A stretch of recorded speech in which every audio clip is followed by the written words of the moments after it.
Good Thursday afternoon to you, 4 o'clock time for Sports4CLE. The NFL draft will get underway for most teams in the NFL in about 4 hours. Browns will have to wait it out a little bit. They won't get involved until tomorrow, late tomorrow, in the third round. Plenty of Browns to talk about. Let's welcome in Quincy from Untitled, Unfiltered Browns coverage. Quincy, let's start with this, and I know you've kind of addressed this on one of your shows.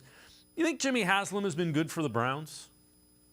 It's an interesting question, right? Because every time somebody's no longer owning the team, we tend to look at their era with rose-tinted glasses. But if you look at the era before, we were begging for somebody like Jimmy Haslam, right? When Randy Lerner owned the team, we wanted somebody who was going to be more hands-on, who was going to be willing to spend more money. The issues with Jimmy Haslam, and honestly, they really haven't popped up in the last 3 years. Like, the issues with the teams have still remained, but the issue isn't that Jimmy Haslam is overly involved. I think, and this might be a weird thing to say because I'm not even the biggest Jimmy Haslam fan of his ownership, but you can make the argument that he's probably been the best owner this team's had since they've come back, because now he's in a place where he's willing to spend to help you get better, like a Deshaun Watson deal, but he's not necessarily forcing you to make those moves, right? Like, we're not panic spending or overruling our football ops like they did in 2017 and 2018 with different kind of convoluted nonsense. And that hasn't been the case since they fired John Dorsey. So like 2020 has been the last time we've really dealt with these problems. So I have to say, like, this is what you kind of want out of ownership. The Browns have had a lot of reasons on why they have stunk, but oddly enough, the last 2 years, I can't really blame Jimmy Haslam for those things. No, I mean, he seems to be happy with the setup that he has with Andrew Berry and Kevin Stefanski, and since he got that right, he's just kind of signed the checks that you want him to sign. Yeah, I mean, keeping the guys in charge that you want to keep in charge. Now, again, this season will be the ultimate test, right? Because it hasn't been much of a test for him. A lot of this has been ramping up to get to this place. Now you're at the place where you don't just have expectations, you have very justified expectations for this team to do something. How they handle this season, if it does not go the right way, will be the ultimate test for Jimmy Haslam, because that's when patience is truly going to be tested, right? Is he going to be willing to wait this out another year and prove everybody wrong? Because if he does, we kind of have to take that impatient tag away from him, because he gave Hugh Jackson an extra year. If he gives Kevin Stefanski and company an extra year after this season, if it does not pan out, then I don't know how we can continue to call him impatient. So that's going to be the true test to see with Jimmy Haslam. It's going to be interesting to see what happens as time goes on there. But as of right now, ownership ain't the problem in Cleveland. No, I can't argue with that. With that conclusion.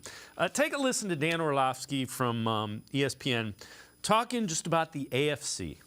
All right, so I was just thinking about this, and to put it in context of how ridiculous the AFC conference and their quarterback situation is. All right, so one of these guys is not going to make the playoffs next year. Aaron Rodgers, Josh Allen, Lamar Jackson, Joe Burrow, Deshaun Watson, Justin Herbert, Patrick Mahomes, Trevor Lawrence.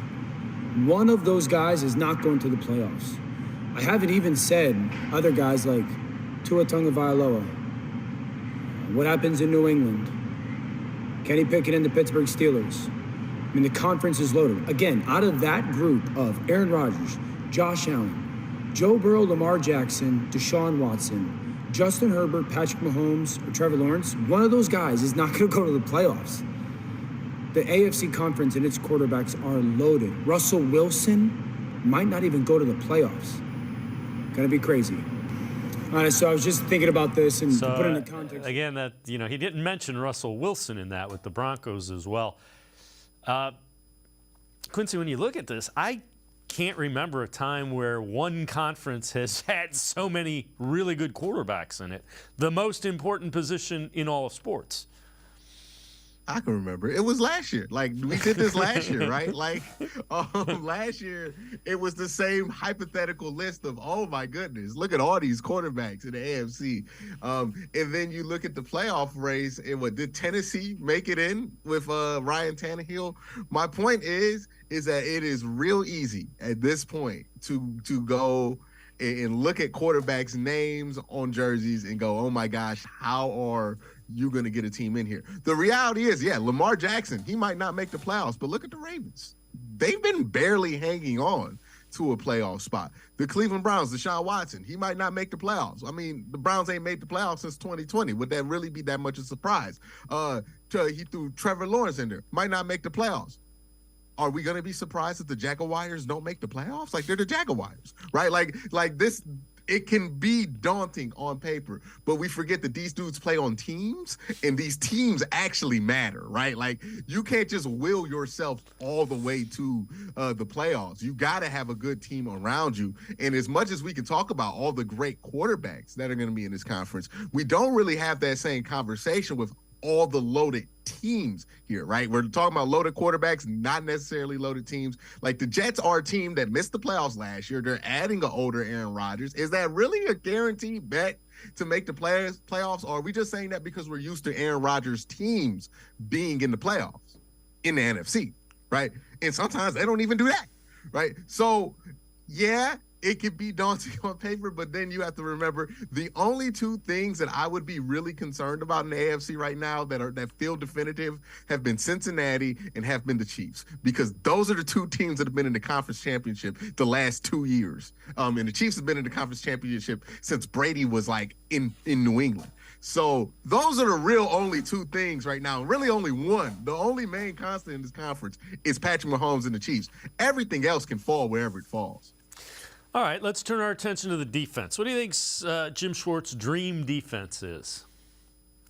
I think the dream for it, and I think the dream for Browns fans, is a defense where the corners are able to follow guys around. And this is why when early in the offseason where people were talking about, hey, you might have to move Martin Emerson or Greg Newsome, I didn't necessarily think that was the case, because I think that Jim Schwartz wants it to be, hey, if we go up against the Bengals, for an example, I don't want it to be whoever is lined up in the slot is going to be playing against our slot receiver. I want to have a matchup, kind of like playing basketball, right?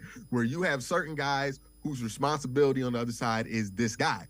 And if you're playing the Bengals, Tyler Boyd, that's kind of a matchup that you want Martin Emerson to have, because they're similar profiles, right? Bigger, stronger wide receiver / corner types, more physical, not necessarily the long speed there to burn Martin Emerson. So that's who you would want Martin Emerson on. You would want Jamar Chase and Denzel Ward. You would want Denzel Ward to follow him, and Denzel Ward has wanted to follow these guys for quite a while. And then T. Higgins and Greg Newsome is a matchup that you feel okay with there, right? And we could do this on and on again with any wide receiving core, but that's what the Browns want to do. They want to have as many good corners as possible so they can match up with other teams' wide receivers. And it's not necessarily going to be a focus on who's playing the slot, who's playing weak side, who's playing strong side. It's going to be whose responsibility on a week-by-week basis is going to be the other team's wide receiver, and for what skill set reason, and have those guys follow each other. So some weeks Denzel Ward might be playing in the slot because the game plan for the Bengals might be, we're going to use Jamar Chase in the slot to try to get him open. Okay, well then Denzel's just going to go over there. We're going to move Greg over here. We're going to have Martin here. And now we have that versatility and that flexibility. So we're not worried about, oh, okay, this guy got here. Now we're going to have our whole game plan ruined. We're going to try to have best player on best player. And again, that's a change from what it has been the past few years with Joe Woods. There hasn't been a lot of game plan specific things that you can point to like that defensively. Yeah, I mean, like with Joe Woods here, there's a lot that they are doing now that they haven't have done, because it's just a completely different system. So yeah, that's one of the things that they'll do there. I think also the hope is with those guys being able to cover as well as they can, you can blitz more often and be able to be successful, because guys aren't just going to be able to win off the line of scrimmage because they're playing against soft zones. Now it's going to be a lot more hit and miss, right? Like, you're going to give up a couple big plays because somebody's going to get beat off the line of scrimmage real quick.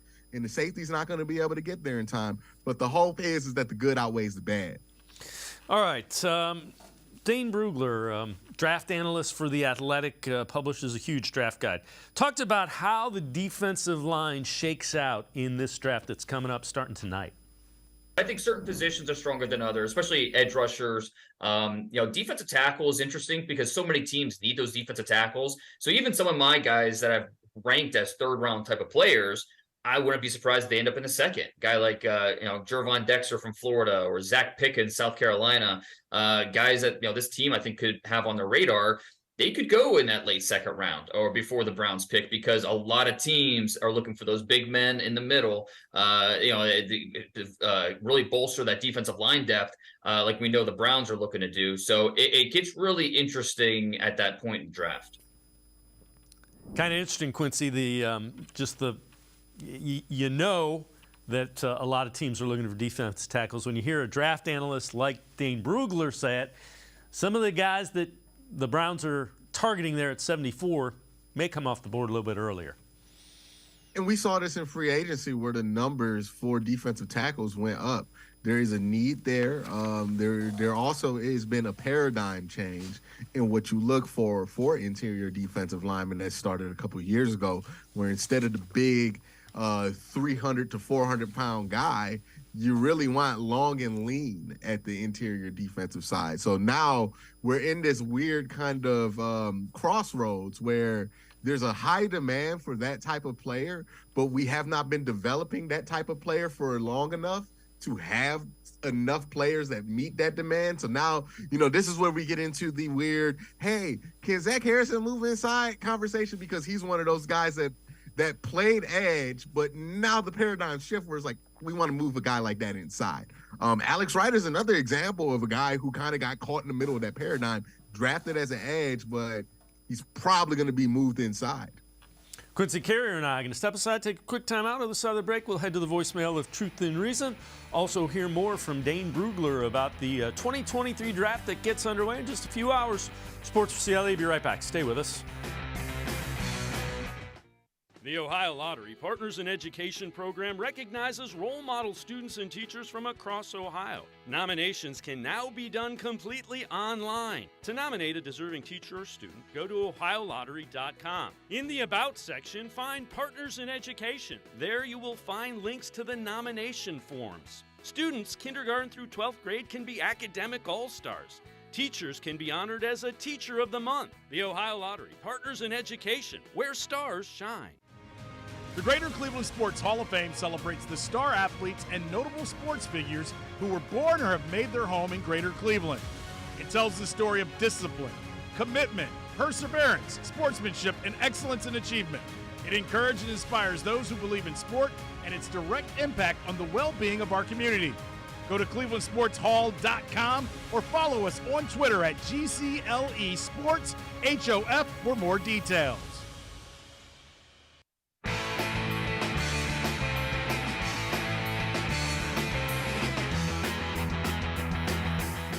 We continue talking Browns with Quincy Carrier from Untitled Unfiltered Browns coverage. Let's head to the voicemail of Truth and Reason.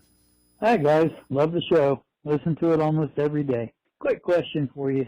If the Browns draft an edge rusher and Jim Schwartz likes to rotate 9 or 10 guys, won't that leave like 3 question marks at the defensive end position? Are they ready to give up on Alex Wright or Isaiah Thomas? Because they definitely have to bring in another veteran. You can't count on 3 unknown quantities to help in that rotation.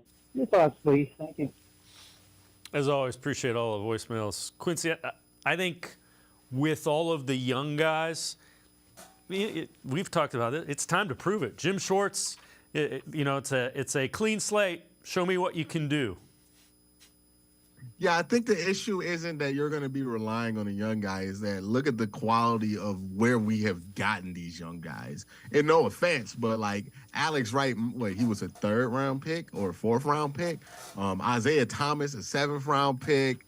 anybody that we get in this draft is probably going to be third-round pick or later. That's where I would have concerns of, like, not only are you relying on some young talent, you're relying on young talent that weren't necessarily premium picks, right? If this were like a second round, if we had like a second round or first round pick that we were rating to get next to Miles, I have no issue with it because that's what you draft those dudes for in that position.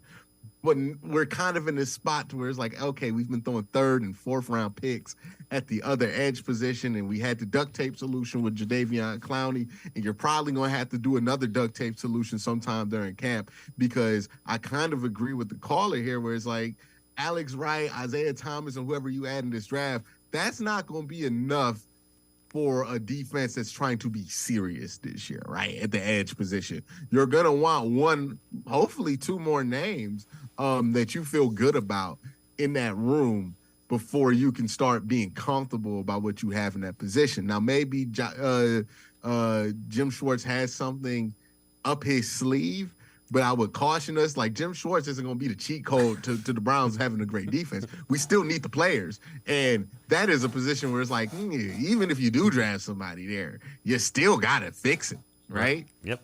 Yeah, there isn't a magic wand that will make them miraculously be very, very productive NFL players. This is kind of developing. So let's take a look at this news from Jay Glazer. Major progress between Lamar Jackson and the Ravens. A source close to Jackson told me no hiccups. It could be done very soon, any day now. So looks like Lamar Jackson isn't going anywhere. Not a big surprise. It'll be interesting to see terms of that deal.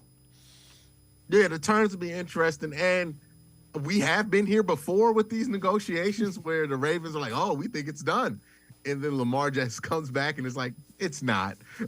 So we'll see. With this situation specifically, I don't think it's over until the ink is dry and the contract is signed and we get the picture of him signing the contract, because that's just how this situation has been. But if they do keep Lamar Jackson, it's obviously bad news for the Cleveland Browns, because boy, would it have been a burden off our back to not play Lamar Jackson 2 times a year. Yeah, that hasn't it hasn't gone real well with Lamar Jackson against the Browns, without question. All right, Dane Brugler again, draft analyst, really good draft analyst, without question, on things that the Browns have to consider as they get ready to make their pick in that third round. I think those early fourth-round picks are going to be pretty valuable, and the Browns have one of those. So it'll be interesting to see what they're okay parting with, and if they did, make a move up. But maybe when they're sitting there in the 70s, maybe the guys they have their eye on, maybe they're wiped out, and so maybe you move back even a few spots and you pick up a future draft pick for next year. And Quincy, I think it's probably more likely that they trade back than up because they have fewer picks next year, and that's just kind of the MO that Andrew Berry operates under. Yeah, I just don't know. Is there any room to trade back anymore? Like, you're already starting at 72. Like, I just don't think there's much room. Like, if there's just a year to take the picks that you have, this would probably be the year. It's not necessarily a great draft, so people aren't necessarily going to be jazzed up to get a bunch of picks for next year, give up any picks for next year for anything in this year's draft.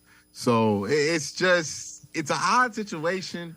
They made their moves pretty much draft-wise before this draft season started, and now we're just sitting here just waiting on who we're going to get, but that's kind of it. Yeah, and Brugler's point was after the early part of the fourth round, there's a significant dip. It's early in the fourth round where he has the major dip going midway through the fourth round. This is from NFL.com. NFL Draft Day sleepers for Day 2 and Day 3. We'll run through them pretty quickly. So Day 2, Jalen Hyatt, wide receiver for Tennessee. You see the draft score, Pro Bowl probability, and the athleticism score. Also, DJ Turner II, a cornerback from Michigan. DJ is Daniel Jeremiah's, his big board ranking 62. Josh Downs, a wide receiver from North Carolina. And again, you see 21 years old, so kind of fits the Browns' guardrails. Darnell Washington, tight end for Georgia. Browns don't have a pick in day 2, so they would have to fall into day 3. Now, day 3 sleepers will keep a little bit closer eye on. Rashee Rice, wide receiver from SMU. And you see a little bit older, 123 big board ranking. Ricky Stromberg, center from Arkansas. A.T. Perry, wide receiver from Wake Forest. And Zach Kuntz, tight end from Old Dominion.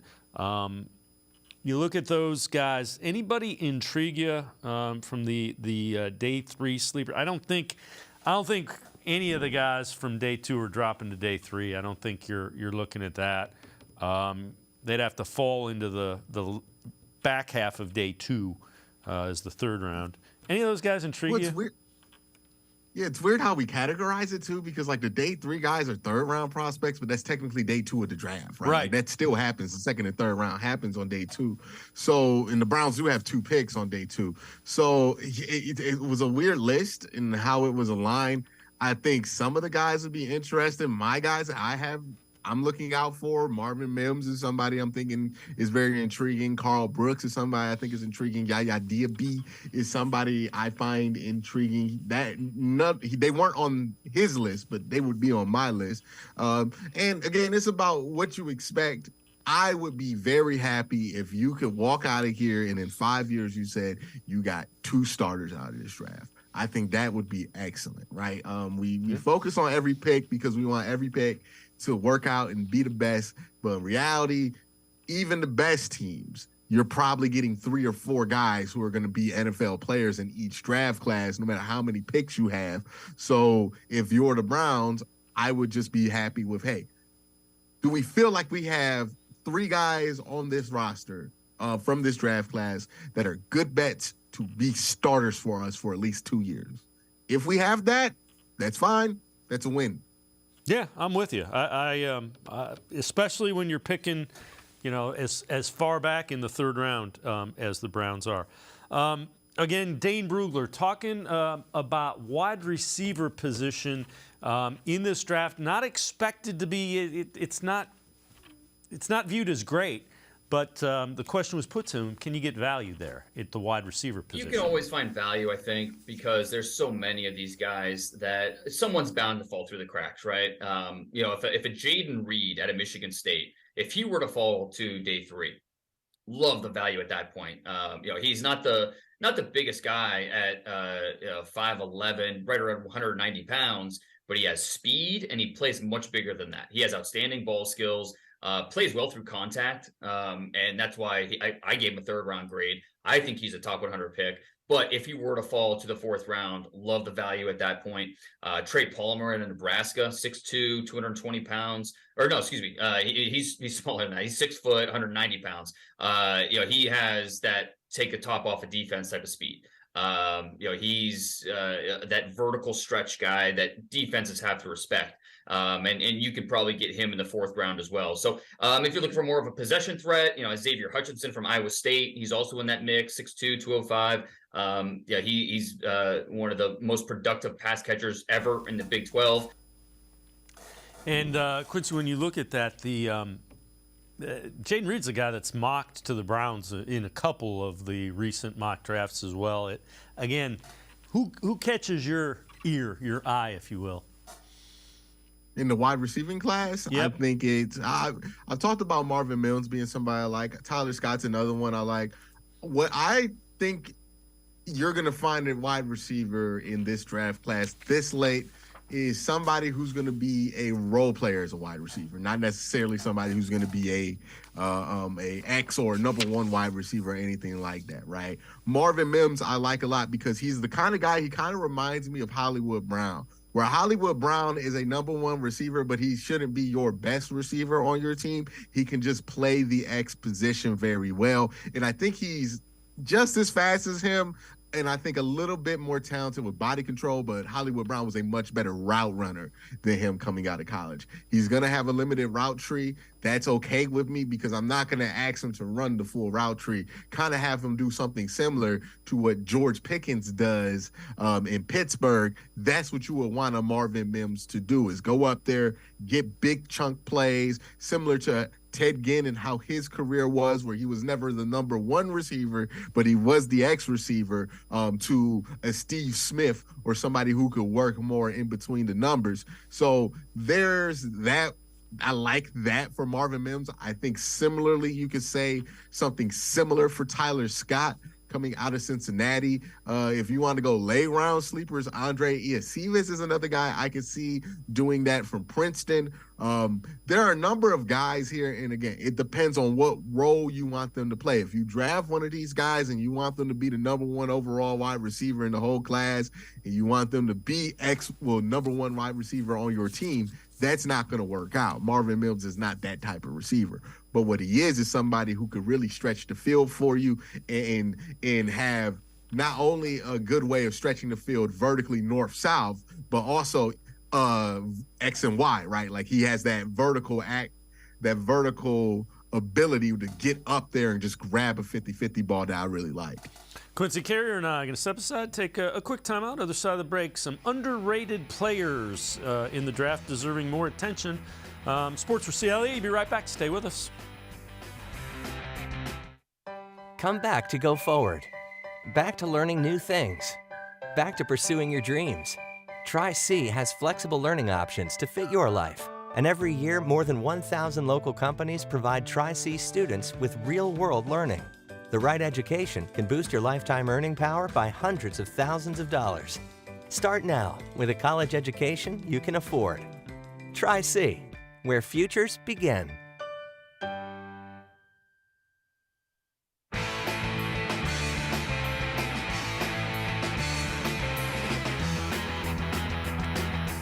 We continue talking Browns with Quincy Carrier from Untitled Unfiltered Browns coverage. Dane Brugler, athletics draft analyst, draft expert, about what the deepest positions on the offensive side of the ball are in this draft.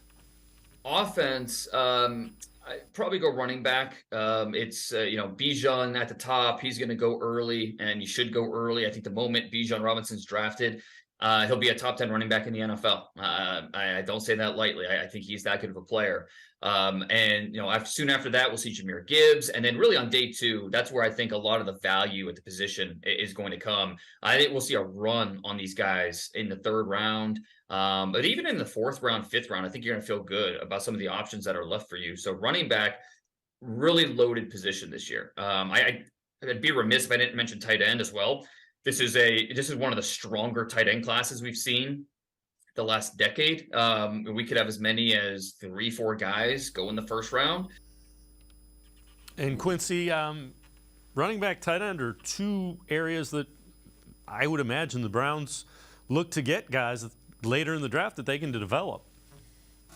Mm-hmm. Yeah, I mean, it depends on who's there, how much they like them. Running back's one of those interesting positions to where it is kind of a need, but like you got Nick Chubb and you drafted you drafted a running back last year, so there's really no rush, right? Like if somebody's sitting there in the third round, I don't think that's going to be what the Browns do. I think they're going to be more or less value oriented with the running back position. But tight end is interesting as well because I think they really do want to get off of that Harrison Bryant contract. So probably, keep your eyes for Davis Bryant or somebody who's going to be Davis Allen, my bad. Somebody who's going to be a 4th or 5th round kind of tight end prospect because I think they're looking to replace that contract with another 5th-year contract, a fifth round contract. All right, underrated players in the NFL draft deserving more attention. This from the 33rd team, those former NFL executives. They go Eric Gray, running back, Oklahoma. It's a very good class of running backs. Overall depth, Gray seems to be getting ignored after a 4.62 40 at the Combine. One of the shiftiest, most creative runners in the draft. And then Isaiah McGuire, edge rusher from Missouri. Two things you can't coach: Length and explosion, McGuire has both, 6'4", 275, almost 34-inch arms, posted a 1.59 10-yard split, as well as really good vertical and broad jump. McGuire's the guy that some people have attached to the Browns, so that's an interesting one. Yeah, Isaiah McGuire is an interesting guy here because he tests very well. I don't ever really hear much about his production coming out of college. I don't know if he had a ton of production in college because every time you hear of him, it's, hey, you know, the length, the athletic ability. I think he had 7 sacks last year in college and 24 solo tackles. So he has a lot of promise that he has not really lived up to yet, but he's a young prospect. He's a decent enough bet at the edge position. Now, I'm not going to be upset if they draft him there because there's nobody that's going to be available at 72, or even like if I'm dreaming going to be available at 72 at that position, then I'm like, okay, this is a no-brainer. You got to get him over anybody else. Maybe if Double A gets there, but I doubt he's getting there. He's probably going to be selected in the first round. And Gray, I mean, running back, if they do go running back, who's somebody that you have your ear out for that you think would make sense? I'm not really in love with any of the running backs in this class. Like, there are guys who are high traits, like Israel Abanka, coming out of Pitt. But, again, low production for a running back is a huge red flag to me because that position is so much less about how you test and so much more about how you play, because you can be fast, but if you can't find the hole or you don't see well in those situations, then you're not going to be good at the running back position. So, you know, I would lean more in the direction of like a Keaton Mitchell or somebody like that, somebody I saw with solid production at test okay. And again, like, what kind of running back are you really looking for? And is that something that you need to draft is another question the Browns need to ask. How do you feel about Deuce Vaughn? I feel like that's a guy who's kind of disappeared in this whole conversation. Have no idea where he's going to go in the draft, but he was somebody that we loved while he was playing football. But now that everything else has happened with the testing and all that, we're not talking about a Deuce Vaughn as much. So that's who I would have my eyes targeted towards at the running back position.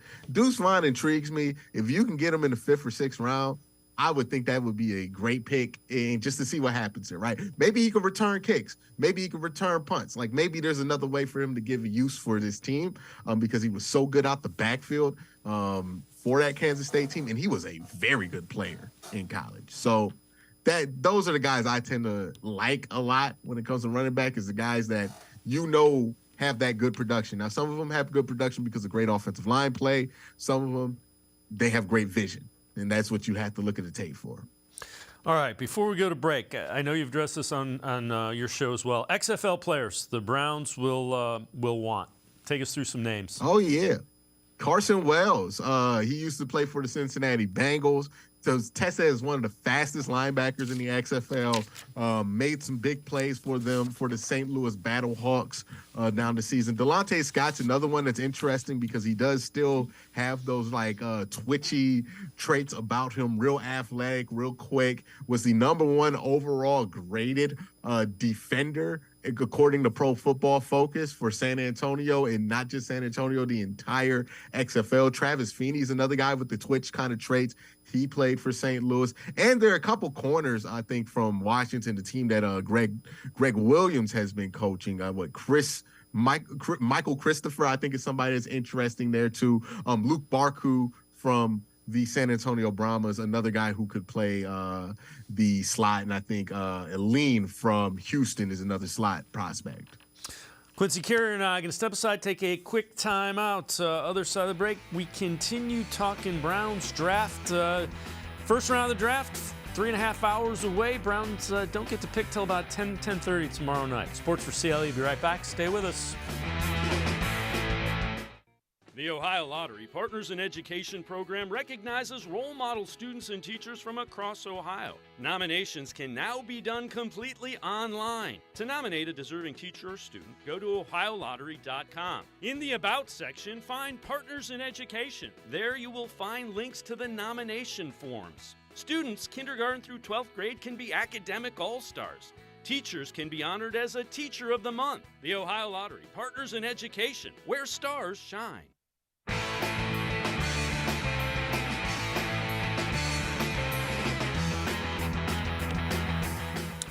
We continue talking Browns here on Sports4CLE with Quincy Carrier from Untitled, Unfiltered Browns coverage. And Quincy, you're not going to like this. Reports are coming out, multiple reports, that the Ravens and Lamar Jackson have agreed to a 5-year contract.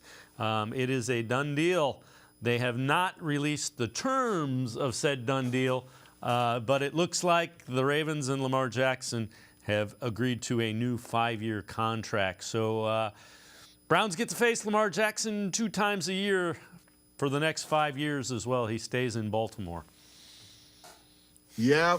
I mean, that's gonna stink Jim Schwartz gonna have his handfuls for the next couple of years. We thought we could get out of it, but apparently Baltimore woke up, got to their senses, and decided maybe we want to keep our franchise quarterback. I'm glad they woke up to that, right? For Lamar Jackson's sake.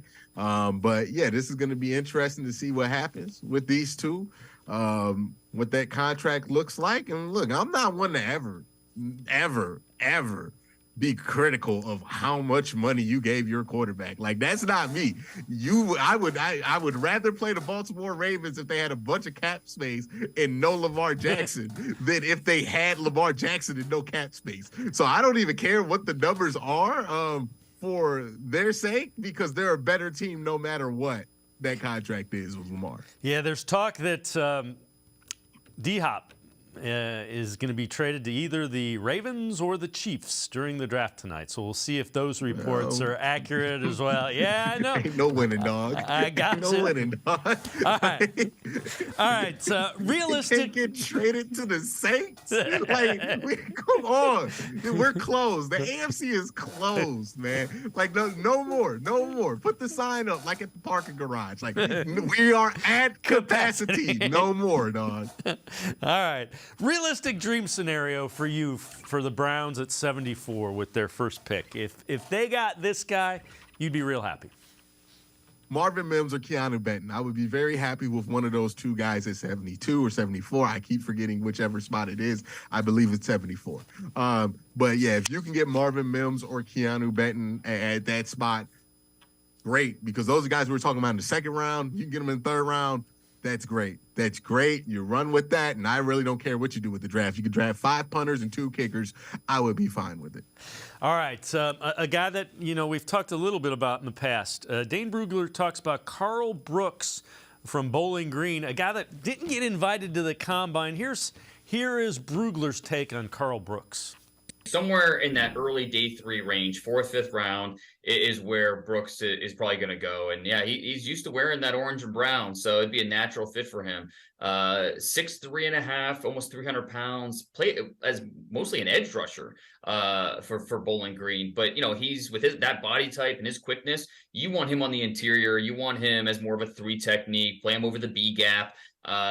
He gives you that inside-outside versatility. A guy that you can mix and match your defensive front with based off of what you want to do. You think about new defensive coordinator here, what they might want to do on the defensive line. I think he would fit with kind of Cleveland's vision for how they want to build this defensive line, the type of versatility they want, and the price tag. If you don't have to draft Carl Brooks until that early day 3 range, that's the type of target you want to go for. So he had a great Senior Bowl. Like you said, not invited to the Combine, but the Pro Day workout was, I was told, very good. Not just the testing numbers, which were good, but also his position stuff. And that's what you want to see. And so the Browns will not be the only team looking at Carl Brooks once you get to day 3. And Quincy, you hear Brugler's breakdown of Brooks. He makes a lot of sense for what Jim Schwartz likes. Yeah, it was great at the Senior Bowl. I really like Carl Brooks. He's a tweener, inside-out guy, but as we talked about, the paradigm's changing to where it's interesting. You might move him inside, but he's already 6'3", close to 6'4", at 300 pounds. He might be asked to get more lean in the NFL than he is, right? He's not the most lean body type. If he were, he would probably be a a strong second-round prospect because he's very explosive off the ball. I think he has great feet, great hands, great body control at that edge position, which is also very important, and has a nose for the football. This is a guy who had 10 sacks from the interior position at Bowling Green, just moving around all year. I think he's going to be a really good player. It's going to be interesting to see where a guy like him falls, but if they took him at 74, I really wouldn't be that upset. If you get him later than that, I'd be ecstatic. Quincy Carrier, as always, great stuff. Appreciate the time and the insight. Thanks very much, Quincy. No problem. You have a great day, man. Quincy Carrier, make sure you check him out. Always really good stuff with the Browns, untitled, unfiltered Browns coverage.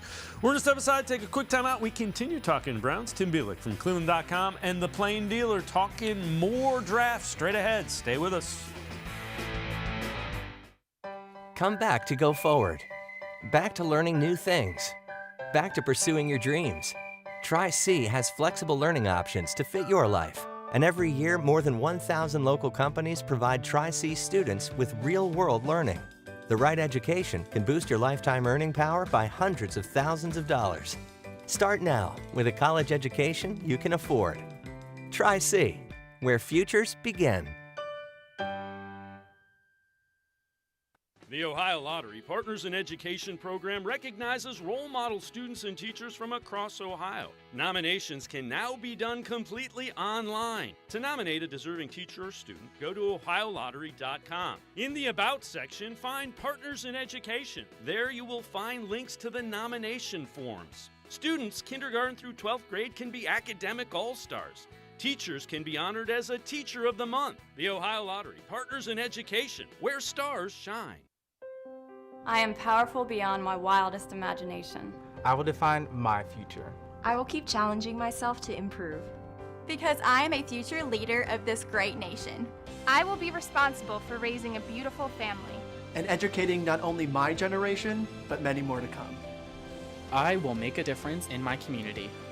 And I will stand up for what I believe in. I will not settle for simply chasing my dreams, I will achieve them. Because I was given a chance. An opportunity. A home. At Family, Career, and Community Leaders of America. The ultimate leadership experience. FCCLA has been one of the greatest experiences of my life. It's made me who I am today. Join us. We'll build a new future together.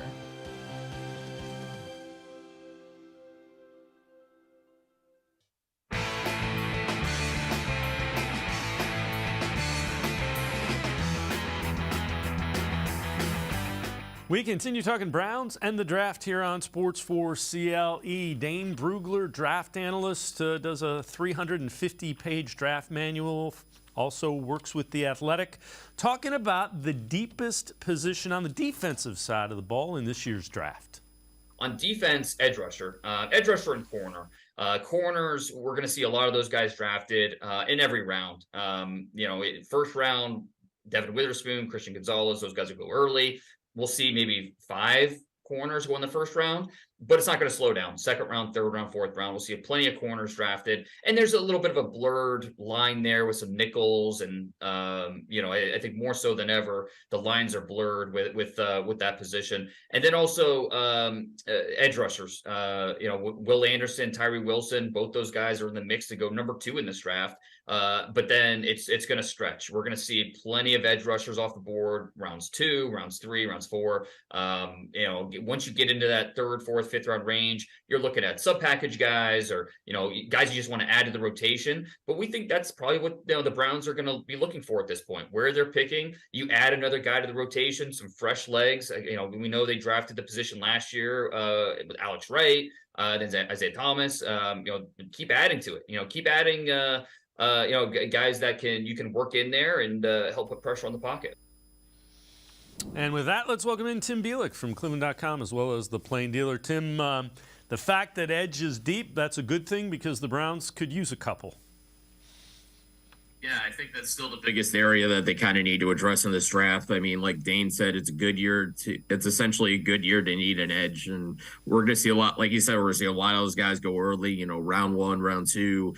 Should be some available round 3. It's just going to be a question of who's kind of there. And this is really an unpredictable draft in terms of like who could be there, in the 40s, in the 50s, in the 60s.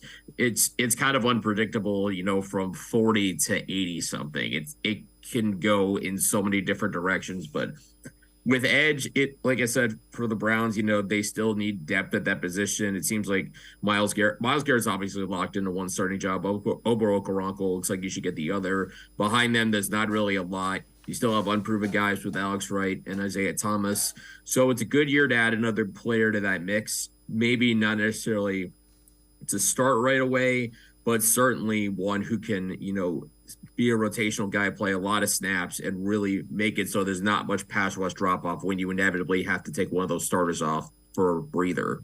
Now, I know you wrote an article, 3 players the Browns should consider trading up for in the NFL draft.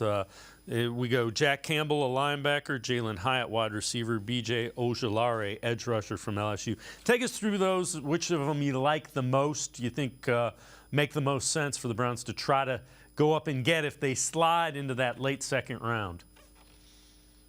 It's kind of tough to prioritize which one is number one in there because they're all equally, very good football players, all kind of fit holes, I think, on this team that still need to be filled. I think for me, if I had to prioritize any of them, it would be Ojulari just because I feel like, again, you're still looking for a number 3 edge rusher. They don't really have just not a lot of proven depth on there, and Ojulari adds an explosiveness dimension that they don't really have outside of Garrett. And with the Y9 that Jim Schwartz has historically run, you don't necessarily need to be big, but you need to be able to be fast and or bendy. And I think Ojulari is those two things. Kind of maybe a little smaller than you would like in a typical 4-3 base end, but still a young player, plenty of time to grow into that, but you can't teach the athleticism he has. I would actually put Jack Campbell second because the Browns really haven't addressed linebacker at all this offseason. I've talked before, Campbell in some ways is kind of a combination of the 1980s and the 2020s because he's got classic 1980s style build, 6'5", about 240 some pounds. So he looks like one of those throwback linebackers that, it's just the running backs are going to run into him. He's going to bring him down. But when you watch him, he's far more than just that, I should say. He can cover, he's mobile, he's fast. He does everything in the middle of that defense. If you're looking for, a guy who can anchor the linebacking core of your defense and be that captain in the middle, Jack Campbell's your guy. And Jalen Hyatt, he's a wild card to be in this draft because he's got elite speed, maybe a bit of a one-trick pony, but it's a darn good trick that Jalen Hyatt has. He could really go in so many places in this draft. I mean, you talk about adding field stretching. If you're from the Browns' perspective, Deshaun Watson could use another field stretcher. I know they got Elijah Moore. I know they signed Marquise Goodwin. I don't think you can have enough explosiveness on that field. So I think he sticks out just because, he's got that downfield ability that will really stress defenses. But I will put him third on there just because I feel like in this draft you could find plenty of good receivers that will fit where he would probably play for the Browns. So this is kind of interesting as well. This is tweeted from Jack Duffin. Andrew Berry has only ever drafted one player in the first 3 rounds who was over 22 week 1 of the season, and that was Jordan Elliott, and he was over 22 and a half years old. That hasn't worked out so far. So, I mean, you can say whatever you want. Jordan Elliott hadn't been what the Browns had hoped when they took him in the 3rd round. It was fair reasoning. I mean, getting a defensive tackle, in that position, Elliott had some good tools to work with. It just didn't work out. And I think, that's the case for some of these guys. You draft them with great intentions, thinking that they're going to be something, but, plenty of times they just don't work out for whatever reason. Maybe they're just not, what you kind of hope for at that position where you draft them. They don't necessarily become the quality starter. And we saw just how much the defensive tackles really struggled last season. So what we've seen out of Andrew Berry, I think more so than every other GM, he's gone younger. I think that to me, that's going to continue. I have no reason to believe, in my own opinion, that doesn't continue. I mean, until it doesn't, if that makes any sense. If you see a couple players, on the board this weekend for the Browns when they go on the clock, it's probably safe to assume that if there's a couple older guys and one younger guy out there that sticks out in a group. Maybe my guess is Barry would go for the younger guy just because that's what he's done. That's part of his track record. And it's part of his draft philosophy that the draft's not about tomorrow. It's about 2 to 3 years down the road. And if you have those young guys develop, 23-year-old who's in his third year in the pros versus a 23-year-old coming into the NFL, I feel like you take the veteran NFL player every single time. So along those lines, you wrote an article, 3 draft prospects that the Browns should consider outside of Andrew Berry's age guardrails. One of them a safety, Penn State's Jair Brown. One of them a wide receiver, Tank Dell from Houston. And Nick Hampton, edge rusher from Appalachian State. Take us what you think makes sense about potentially going outside of what the norm has been. Well, I think with Jair Brown, of those 3 guys, he'd be my number 1 choice of those guys because I feel like right now the Browns don't necessarily have a third safety. I think you could trust behind Juan Thornhill and Grant Delpit. And I think with Jair Brown, he's a guy that can play the free and he can play the strong very well. He got plenty of production at Penn State. He was playing safety back there in what was a great secondary. Obviously, helps a little bit that he got Joey Porter Jr. is going to be probably should be a first-round pick tonight at corner. But Brown was so extremely good in coverage. That's that element which I don't know if the Browns have really outside of Thornhill, and Grant Delpit has some of that, but I think Brown's might be better at that. The issue with Brown is that he's very high risk, high reward. Is that he'll make the big plays, but he's also anytime he makes a mistake, it's a big mistake. So the coaches are gonna have to rein that in wherever he goes. But I feel like I said this on the podcast, the Orange and Brown Talk podcast Thursday morning. You'd rather have a player that you have to rein in a little bit than try and demand more aggressiveness out of him. I feel like that's the easier thing to do. Tank Dell, another one of these guys that great slot receiver, tremendous speed, agile, actually had an abnormally high number of touchdowns for a smaller receiver. I think it comes down to, age, competition level, and the fact that he is actually skinnier than some of these other slot receivers we talked about, over the past few weeks and months, about where the Browns could go at that position. But Tank Dell, I think he's pretty electrifying. He'd be a fun fit for wherever he goes. And Nick Hampton was another edge guy who was interesting to me. Absolutely tested out of the park, this offseason. Even though he's 236 pounds, he got a 10-yard split of 1.55 seconds. Very good explosiveness. That tells you he's got first step. And I talked about before, with the wide 9 Jim Schwartz has historically run, you're already playing outside that tackle. So if you get that first step and you can already outflank him, if you get past him early, you've already won essentially, and then you can cause a whole bunch of havoc. That's why I think even though Nick Hampton's smaller, you wouldn't necessarily want him in run situations, but if you're looking for a sub-package guy right now, he'd be a very fun fit in this defense. Tim Bielik and I are going to step aside, take one more time out. Other side of the break, we'll take a look at Tim's mock draft for what the Browns could potentially do coming up. Sports4CLE will be right back. Stay with us. The Ohio Lottery Partners in Education program recognizes role model students and teachers from across Ohio. Nominations can now be done completely online. To nominate a deserving teacher or student, go to ohiolottery.com. In the About section, find Partners in Education. There you will find links to the nomination forms. Students, kindergarten through 12th grade, can be academic all-stars. Teachers can be honored as a Teacher of the Month. The Ohio Lottery Partners in Education, where stars shine.